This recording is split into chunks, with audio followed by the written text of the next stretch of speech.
Esports Pro sues gaming organization Faze Clan over oppressive contract. One of the world's top professional esports players is suing his gaming organization for allegedly straining his business opportunities and taking up to 80% of his earnings in a complaint that argues esports players' representatives should be regulated like agents of film and TV stars.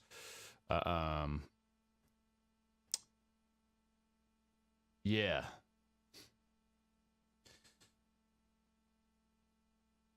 So here you go. Meanwhile, Tennessee is missing out on those opportunities because of Faze Clan's unlawful activity in connection with a deal he signed in April of 2018, and he only gets to keep 20% of the revenue from any branded videos that are published on Twitch, YouTube, or social media, and half his revenue from touring and appearances. I would bet that this is probably like this is not 100% accurate. With my experience in the esports industry and being part of a parent company, this is probably Hollywood Reporter sounding, exaggerating a little bit, like the branded videos that are published on Twitch. I don't even know what that is. So that immediately is what makes me go, eh. That being said, if he's only keeping 20% of the revenue from his YouTube, that's probably because Faze is part of, has like an MCN. So that was in the contract, I would bet. The social media thing, if Faze is taking portions of his Twitter video revenue income, that is a yikes, and that was a misstep in signing a contract that had that in it. Half of his revenue from touring and appearances. I've never heard of anything like that in an esports contract before, which again would make it a big yikes. This is so. He's not getting, I would say, here you go. The gamer agreement is grossly oppressive, onerous and one-sided. Faze Clan uses legal gamer contracts to limit 10 to deals sourced exclusively by Faze Clan. Limit 10 from exploring deals presented by others. This is all in the contract. You think he was taken advantage of? Yeah, but he signed the contract. Deals are potentially superior to deals procured by Faze Clan. Yeah. Yes. Deals that are not saddled with an 80% finder's fee. Yeah, I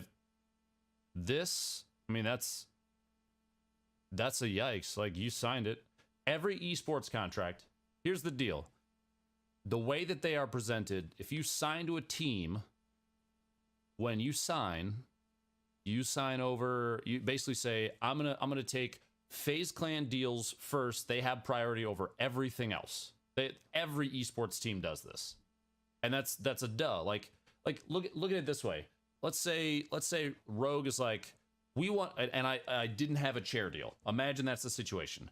Rogue's like, we're gonna do a deal with this chair company, and I'm like, well, I could get a better one from XYZ. Rogue is gonna go, well, if you don't join us in this one, it makes the team look real bad. So, like, you got to do this. I'm like, okay, done. Like, that's a no-brainer. That's just how he wants it. I think the biggest portion of it, somewhere in here I saw, hold on. There's something in here where he hasn't gotten paid for, he didn't get paid for something.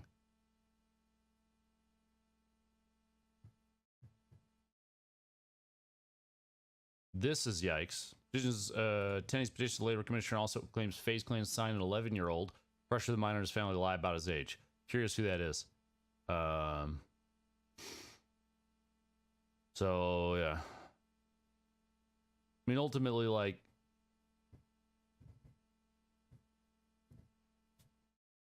was the highest guy? Is he 11? Yeah, that's a yikes. That's illegal, if that's the truth.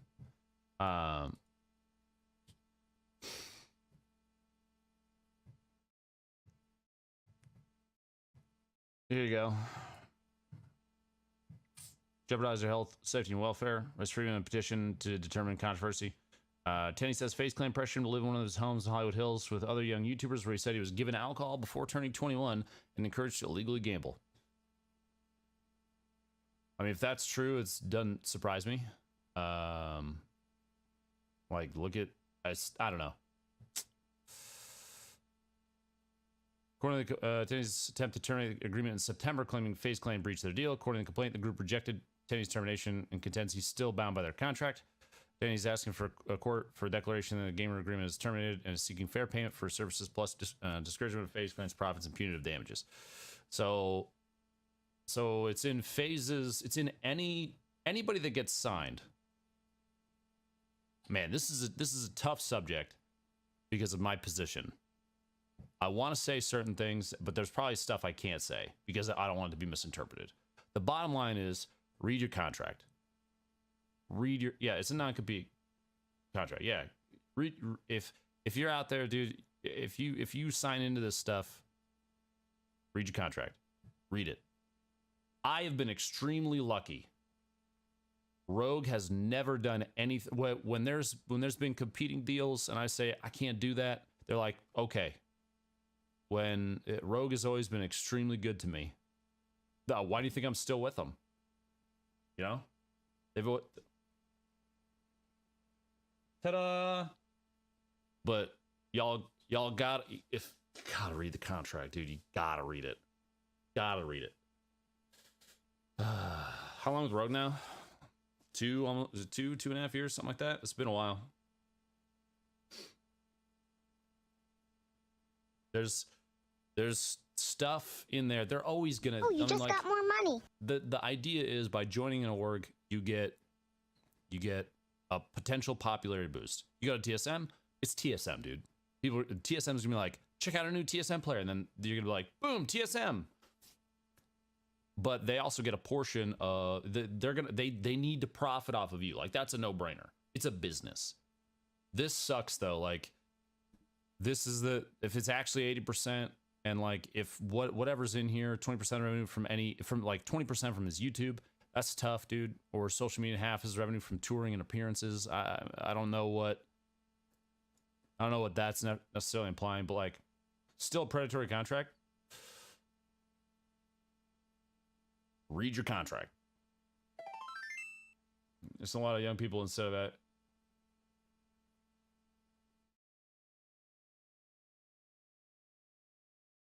It's just tough, dude. Orgs equal talent agency. Not exactly. Vengeful Valor, he probably didn't have one at all.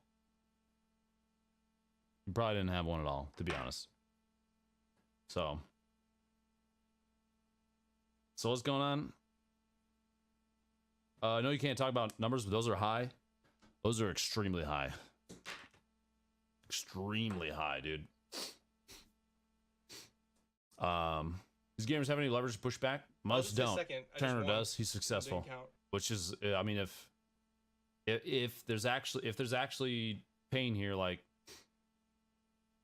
this will get him out of his contract. Faze isn't gonna hold on to him. Other than if they, I don't know how long his contract is going for. It's up to the court whether or not they terminate. Here's the thing though. So let's say Turner goes to New York City. He wins the solos. It's like $12.5 million for first place solo. Part of his contract with Faze, and I can explain why this is the way that it is in a second here, but part of his contract with Faze is that Faze gets a portion of his winnings. The reason that is in a lot of these is because in other games like CS:GO or let's take Overwatch League. Yeah, business law. Any contract that violates law is automatically void, but they need to determine whether or not that's the case. Anyway, so Faze gets a cut of it. Biggest issue would be any org wants to sign him after this. Nah, that gives him leverage. It gives him leverage because he'll be able to say, you better give me a damn fair deal. They also usually pay for you to go to the events too, right? They do. That's the thing. So like with Overwatch League, you don't get to play in Overwatch League unless you're part of an org because they have to pay massive fees to get in. Fortnite is different. Fortnite is you just have to be good. Anybody can play. You don't have to be part of an org. So orgs in Fortnite is kind of a weird thing. It is. A lot of people keep signing to an org, and I'm like, why?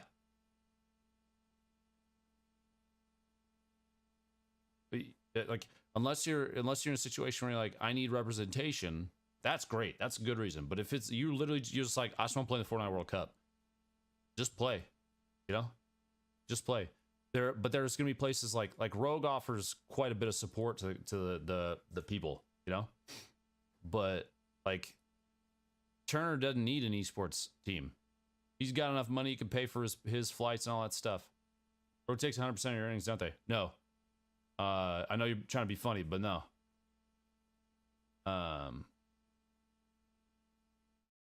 But like, it's just weird. That's why you see teams they offer a lot of money to people who they think will go and do really well in this World Cup, because you're gonna go to the World Cup, you're gonna win a bunch of money, and then it's just weird, dude. The whole situation is just weird. I hope the best for Turner. I hope this situation gets resolved. If some of this stuff is true,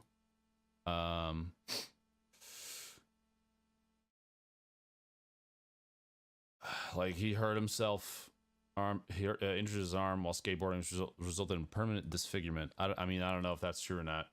Do you think it's happened with Mega as well? I mean, they got signed probably to a similar contract. That when you're younger, you will see it. Imagine a contract at 15, 14 from Faze. It's Faze, dude. Of course you're gonna sign it. You're like, yeah, sign away, done. I hope that their parents read through them. And what are the length of these contracts typically? Not very long. At least Rogues has never been complicated. It's very straightforward. There's some pretty basic stuff. Like I can't speak directly on Faze at all. I don't know what their structural thing is, that kind of thing. I don't know how that's all set up. I've never seen a Faze contract. I've seen Rogues, and they're very direct. They're very clean cut, and they're never dirty. You know, I mean, like 32, I read through that. It's easy. It's real short. Like it's like 5, 6, 7 pages, something like that. But dude, sucks if it's like, you know, something big there, you know.